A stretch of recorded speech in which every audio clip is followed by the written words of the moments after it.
7 février 1991. Bulletin d'information de la BBC. 7 février. Extrait de propos de George Bush. Nous sommes sur la bonne voie et dans les temps. Mais la route vers la victoire est longue et rude.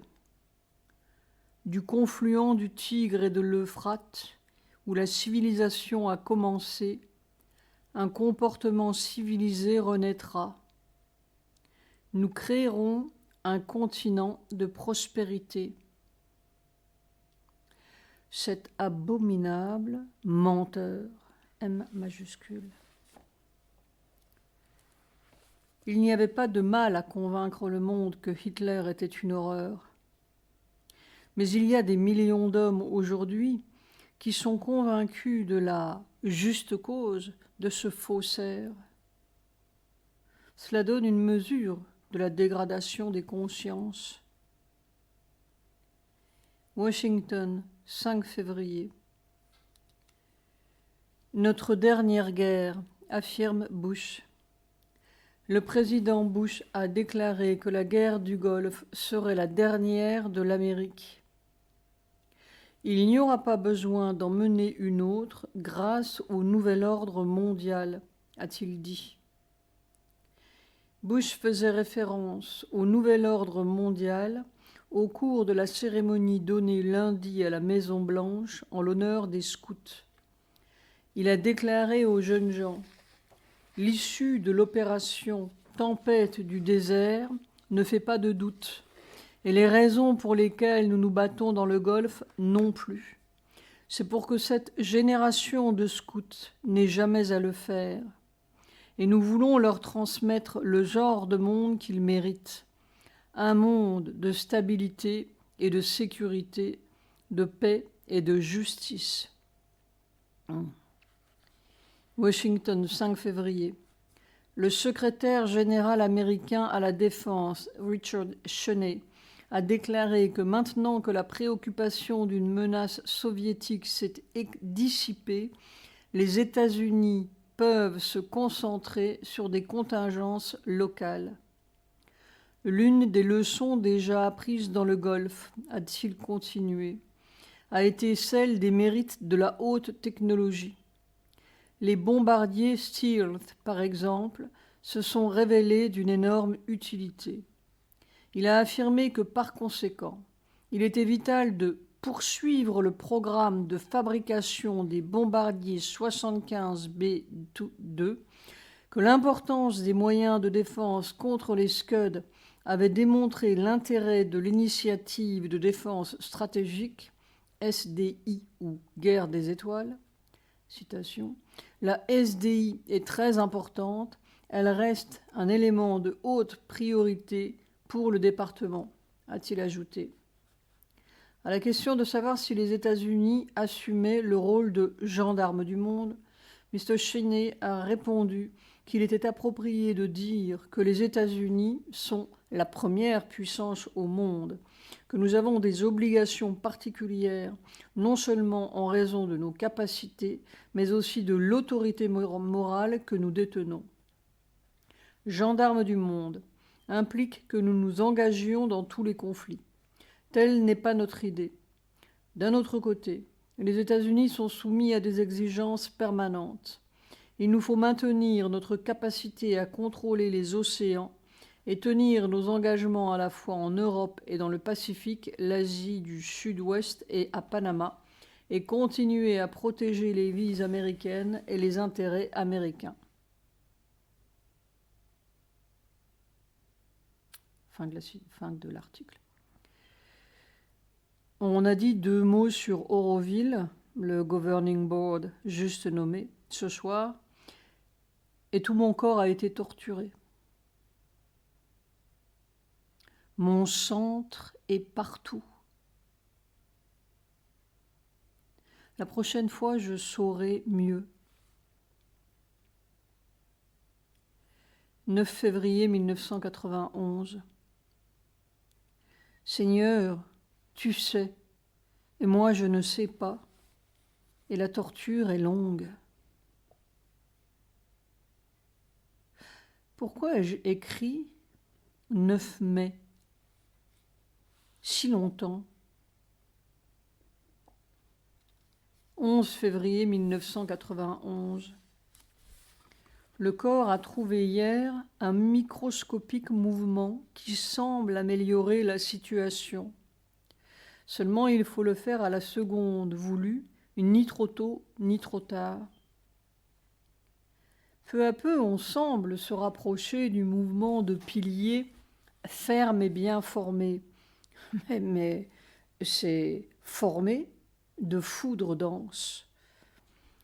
C'est toujours cette position du cou et des épaules. Je me bats avec ces microscopiques mouvements depuis des années. Ça viendra peut-être. Il s'agit à un certain moment de rejeter un peu le cou en arrière. Si on rate le moment, ça fait mal. On se fait mal. Et comment pourrait-on enseigner cette microscopique physiologie à d'autres? C'est pour cela que Sri Aurobindo n'a rien dit. Il a dit « bear and endure », durer et endurer. Si l'on arrive au bout, il n'y aura peut-être rien à enseigner. Ce sera tout enseigné. Soir, j'ai raté beaucoup de fois ma seconde. Il y a beaucoup de millimètres récalcitrants. On a tout à fait la tête dans la pointe de l'obus. Si le corps pouvait sentir, en italique, note de bas de page, il sait, mais il sent seulement la douleur et le déchirement. S'il ne savait pas, il ne le supporterait pas.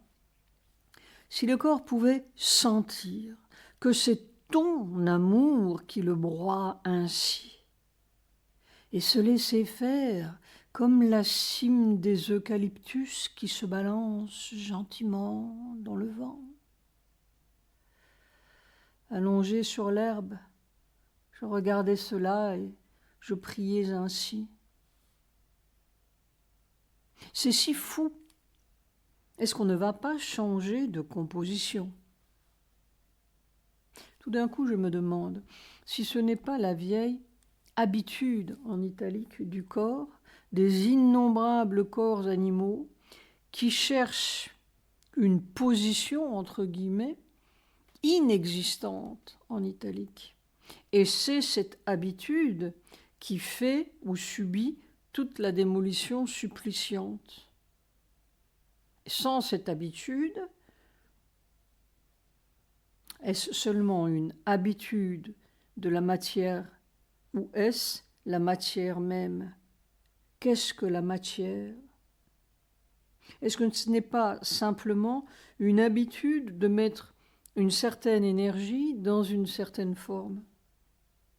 Sans cette habitude, que se passerait-il? Il faudrait une habitude divine, et ça changerait tout. Peut-être. Au début, le corps était simplement comme un bloc de fer et un chaos de douleur.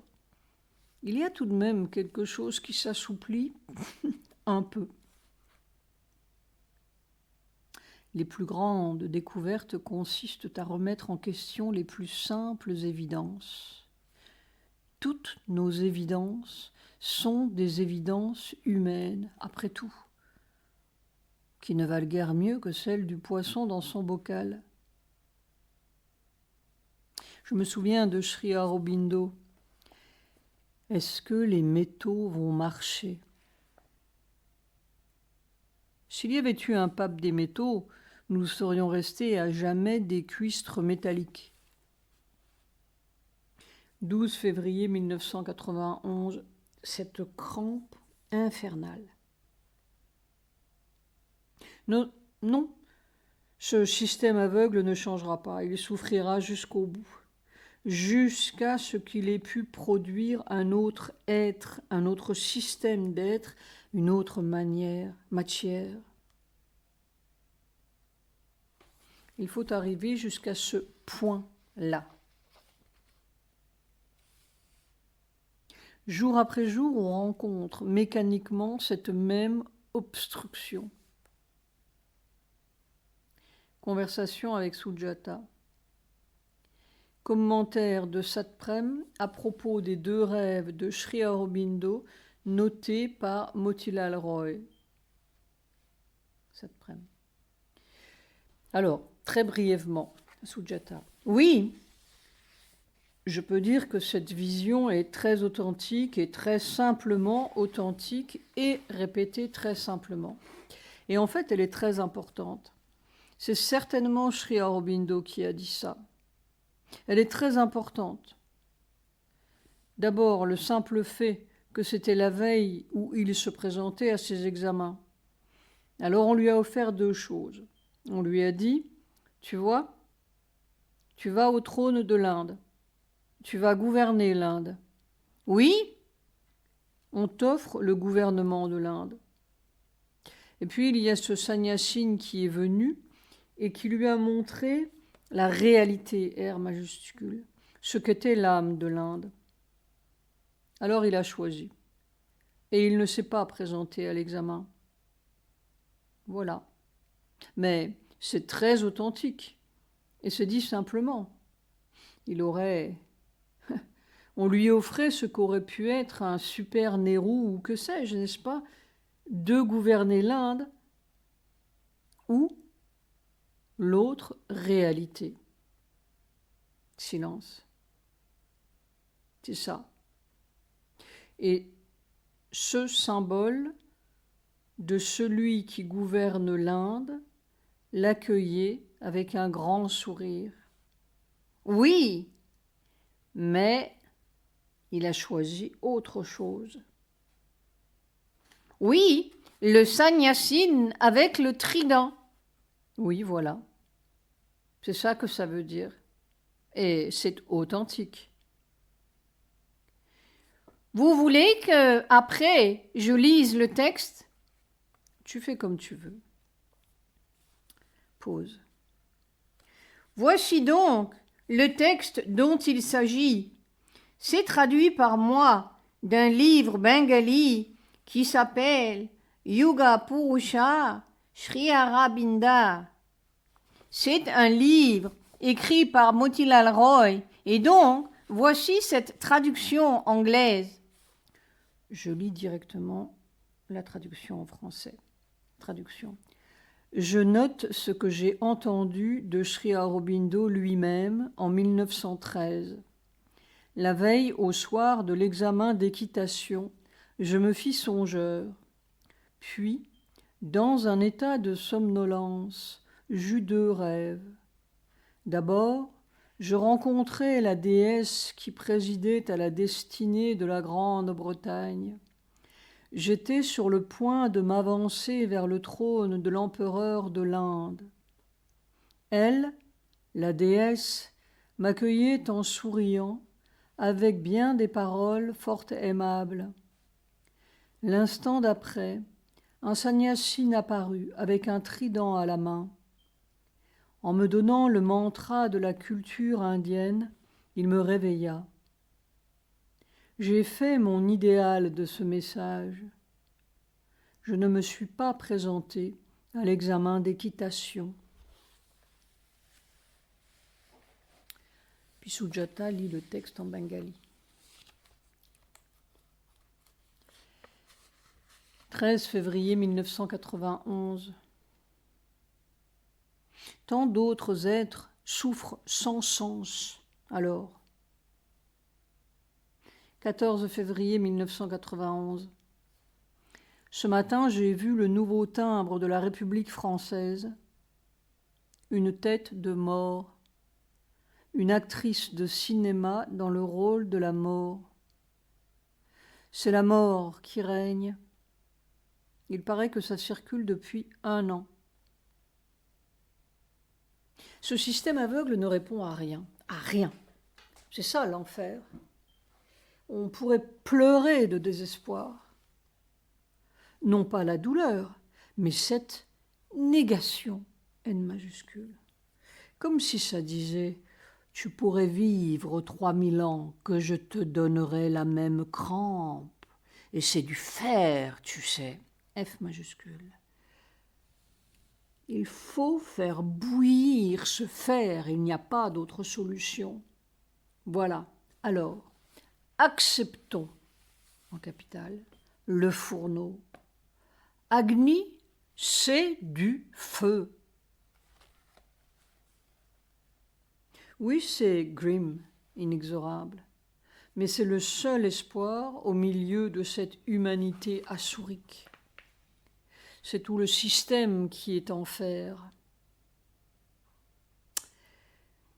Cette République française de la mort m'a fait toucher quelque chose. Je me souviens de ma vision, Mitterrand et sa femme bafferant dans une auge de faïence. Mais où est le petit ?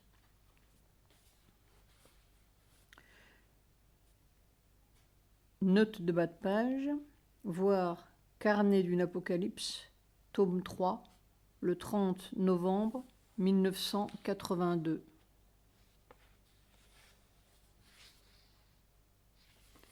Nuit du 14 au 15 février 1991. J'ai vu quelque chose cette nuit qui me donnait beaucoup de contentement. Malheureusement, j'ai très mal dormi, mal à cette jambe droite, et une partie de la vision s'est effacée.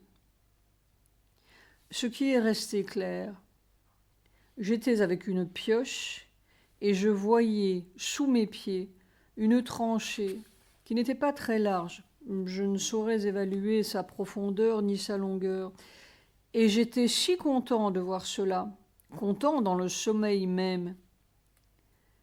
Il y avait un autre détail, mais dans ces visions, les détails, entre guillemets, sont très importants. Malheureusement, ce n'est pas resté. Cette tranchée ressemblait à de la terre et je ne sais pas où cela se situait. Ce contentement même est rassurant. Je commence à avoir un aperçu de ce qu'est ce pilier, entre guillemets. Chaque fraction de seconde semble un danger extrême.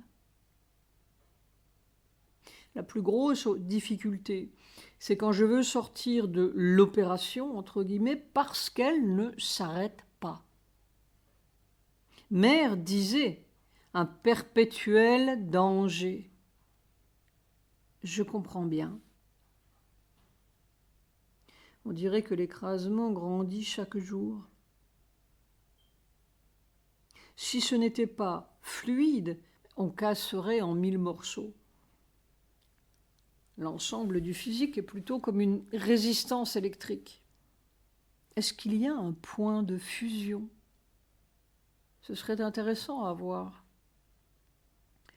16 février 1991. Ce sont des millions de fils, fibres, filaments et ligaments qui résistent, entre guillemets, et déchirent. Et jamais la résistance n'a été si grande.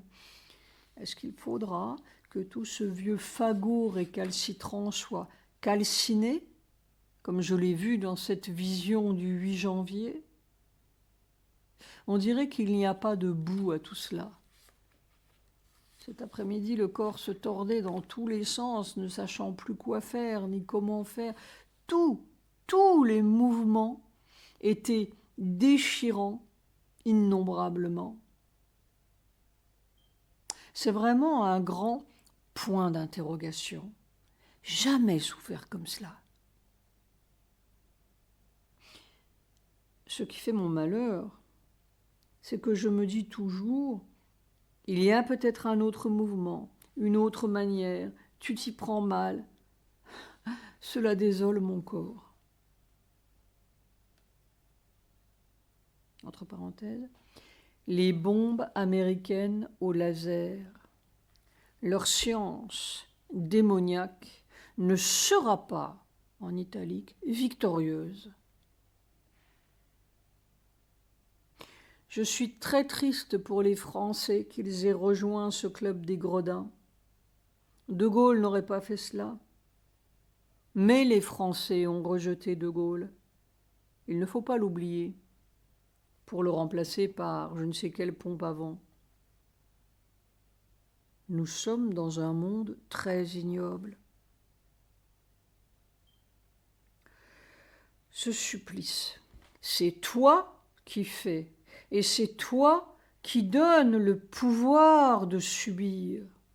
Il n'y a qu'un, disait Mère. Je ne sais pas pourquoi ce scribe s'obstine. 17 février 1991. Vision de Sujata dans l'après-midi. D'abord, elle entendait beaucoup de bruit d'avion, puis elle en voit un qui s'approche et qui atterrit dans une petite cour en terre, entourée de vérandas sur 3 côtés, avec des chambres derrière les vérandas comme dans l'Inde, et le 4e côté bordé d'arbres.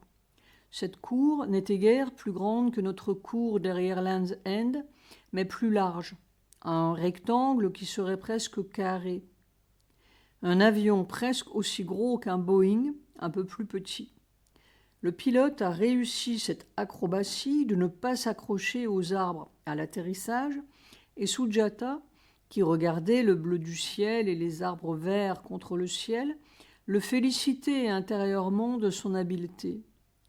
Puis elle disait à quelqu'un près d'elle, je ne sais pas qui, « Il faut avertir Mère que l'avion a atterri !» Mère avait une chambre qui donnait sur la véranda centrale. Sujata n'a pas pu décrire exactement l'avion. Il lui semblait très gros dans le ciel et beaucoup plus petit quand il a atterri. Page 83, il y a un petit dessin qui représente la vision de Sujata. 18 février 1991. Poussé par je ne sais quoi ce matin, j'ai essayé de faire l'opération, allongé sur mon lit, la tête rejetée en arrière, dans le creux au pied de mon lit, comme j'avais vu Mère le faire dans ma vision du 14 septembre 90. Note de bas de page, nuit du 13 au 14 septembre 1990, notée dans mes bouts de vision. Mère, gisant sur le dos, tout à fait à plat, la tête rejetée en arrière dans un creux de cette sorte de lit de camp, vêtue de rose rouge, fraise ou grenat. Je lui demande pourquoi elle tient la tête si en arrière, sans coussin. Elle se redresse aussitôt. 2 points d'interrogation. Une démonstration de position ? Au début, elle avait l'air mécontente. De moi ? Je me disais, Mère grogne. Je ne comprends vraiment pas ce que cela veut dire. PS. Je suppose que ce Mère grogne, c'est pour mieux retenir mon attention. Je lui disais avec une certaine impatience, mais pourquoi rejettes-tu la tête si en arrière ? Et le ton même de mon impatience était fait pour fixer mon attention, c'était à retenir. Après, Sujata m'a dit que cette couleur grenat, c'était l'amour dans le physique.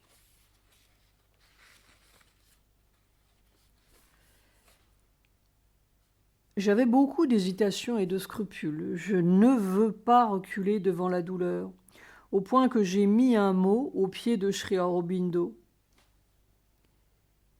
Nouvelle position ou nouveau procédé. Je ne voudrais pas m'épargner. Je voudrais ce qui est le plus efficace pour ton œuvre. Je suis restée allongée ainsi pendant 55 minutes, qui m'ont paru très courtes. D'abord, le corps avait un peu d'anxiété, comme devant tout ce qui est nouveau, puis la foudre, F majuscule, s'est mise à courir très facilement, presque légèrement, mais avec une rapidité extrême. Elle était surtout sentie dans les cuisses, à l'endroit des sciatiques, et naturellement dans ce cou et ses épaules difficiles. C'était très intense, mais très léger. Et je savais, en italique, qu'il faudrait faire attention en me relevant, parce que la foudre file quand il n'y a pas d'obstruction, et elle peut tout casser d'un coup si on change ou freine son parcours. Pendant l'opération, entre guillemets, je me disais, tiens, quand il n'y aura plus d'obstruction, ça passera comme de l'air, comme notre air habituel. Tout de même, je restais avec une sorte de mauvaise conscience, entre guillemets, de ne pas être là, debout, à marteler le sol. Cet après-midi, j'ai décidé de continuer l'opération allongée pour que l'expérience soit complète. Et je priais tellement Mère qu'elle me fasse comprendre ce qui est le plus utile pour le travail, pour la rapidité de son œuvre. Je me disais, même dans mon ignorance, elle doit bien guider mes pas. En dépit de mon ignorance ou à travers mon ignorance. Ma question restait très forte. Dès que je me suis allongée, et pendant 1 heure de temps, qui m'a semblé très courte, le corps, alors, était comme un bloc, en capitale, de foudre, rien de léger, et beaucoup de difficultés dans le cou et les épaules, comme d'habitude, mais pas plus que d'habitude. C'était encore trop formidable, entre guillemets, pour que le corps comprenne vraiment le mouvement. On est englouti dans un Niagara, N majuscule, de foudre. Il faudra encore essayer demain. Mais pendant, en italique, que l'opération se déroulait, j'ai tout d'un coup pensé à la vision de Sujata d'hier, cet avion assez énorme qui atterrissait dans une petite cour, et j'ai soudain relié cette vision à la mienne du 5 février, quand j'étais dans cette fusée ou cet obus volant, craignant le choc de l'atterrissage. C'est tout de même très étrange, cette sorte de coïncidence. Qu'est-ce que cela veut dire? Je n'avais rien dit à Sujata de ma vision. Et je me suis souvenu que, dans cette vision, j'étais allongée à plat sur le dos, en italique, la tête encastrée dans la pointe de la fusée. Puis je me suis souvenu qu'en 1984, le 10 mai 1984, on m'avait dit « Tu es en train de subir, ou tu vas subir, une opération pour te changer en le fils de mère. Mais pour cela, il faut que tu sois très immobile. » Et on me montrait André Morisset allongé par terre comme mort. Alors je me demande si finalement ce n'est pas la bonne position, entre guillemets. Mais probablement il doit y avoir des positions différentes à chaque étape. Mais ce soir, c'est un déchaînement, en italique, de foudre continue, et le moindre geste est précaire, dangereux. Dîner est problématique et suppliciant, avec ses mouvements pour porter la nourriture à la bouche. D'ailleurs, j'ai failli me faire très mal en m'allongeant sur l'herbe après le travail. J'ai légèrement tourné la tête et tout d'un coup, une violente douleur déchirante dans l'occiput, comme si un nerf allait éclater. Ça a duré un éclair, juste pour me faire comprendre. Mais ce déchaînement, ce soir... Et alors, je me souviens de cette vision de 84 ou 1985, quand je faisais brûler mon cercueil sur un socle devant cet énorme avion qui avait pour moteur un grand œil rouge. Et il m'était dit O majuscule, R majuscule. Et il m'était dit avec insistance, il faut être dans l'alignement. Cet œil rouge, c'est le grand soleil rouge du nouveau monde. Bon, on verra demain. On vous donne toutes les indications avec une sollicitude merveilleuse, et on comprend si mal ou si tard